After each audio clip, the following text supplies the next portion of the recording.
Vous savez ce que Sergio Ramos était en train de faire pendant que Florentino Pérez apparaissait en conférence de presse pour parler de journaux et de sa santé?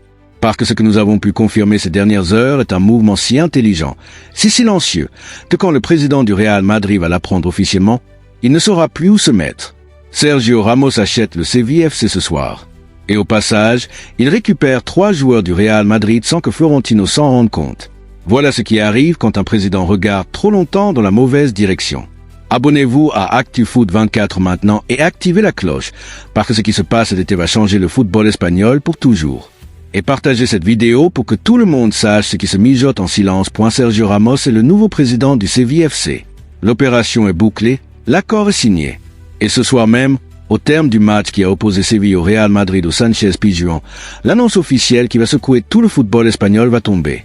Personne ne l'avait dans son radar il y a quelques mois à peine.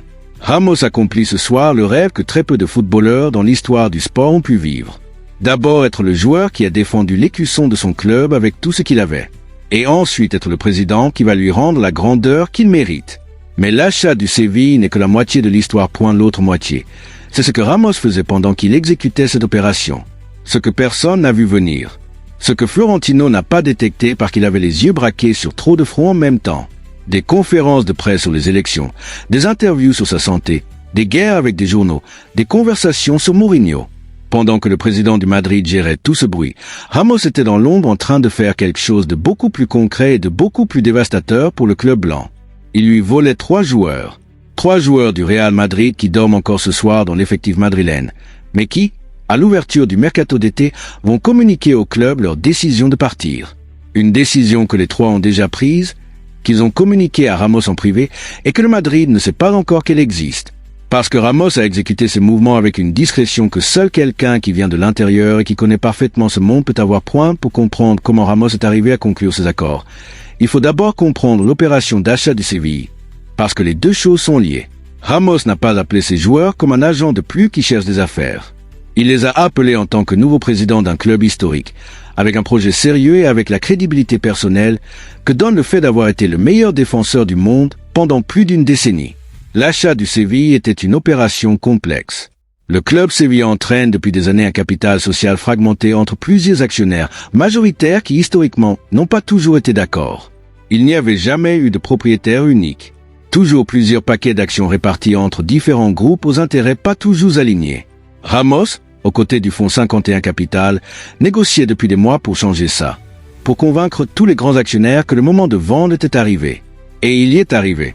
Tous les actionnaires majoritaires ont accepté, y compris José María arrivé. Et il y est arrivé.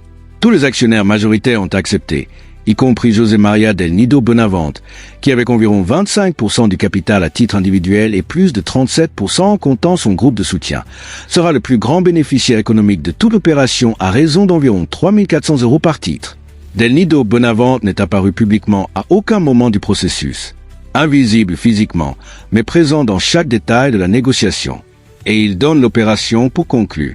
Il ne manque plus que la signature chez le notaire, une signature qui, selon nos confirmations, interviendra dans les prochains jours après l'annonce officielle de ce soir. Le deuxième nom est différent en termes de profil, mais tout aussi significatif pour ce que Ramos est en train de construire.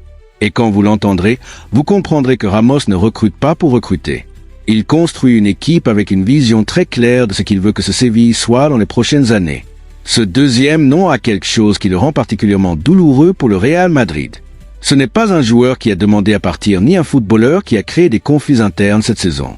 C'est un joueur qui a tout donné à chaque fois qu'il est entré sur le terrain, qui a offert des nuits mémorables au Bernabéu, qui a toujours été parmi les premiers à répondre quand l'équipe en avait besoin. Mais il sait qu'avec Mourinho sur le banc, sa situation ne va pas s'améliorer. Et la proposition de Ramos arrive exactement au moment où ce joueur en avait le plus besoin. Son nom, c'est Brahim Diaz. Brahim est l'un de ces cas que le football produit avec une fréquence qui fait mal.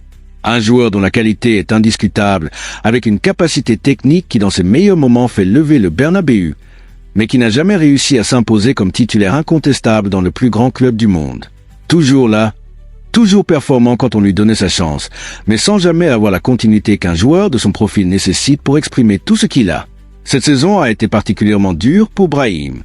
Il y a eu des moments où sa qualité avec le ballon était la plus remarquable de tous les joueurs sur le terrain.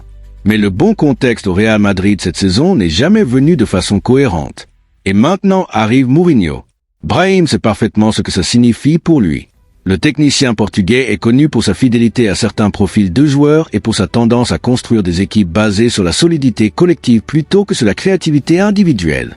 Le genre de joueur que Mourinho met habituellement dans son 11 de départ n'est pas exactement le profil de Brahim, et le joueur le sait. La conversation entre Brahim et Ramos, selon des sources proches de la négociation, a été directe et sans détour dès le premier instant.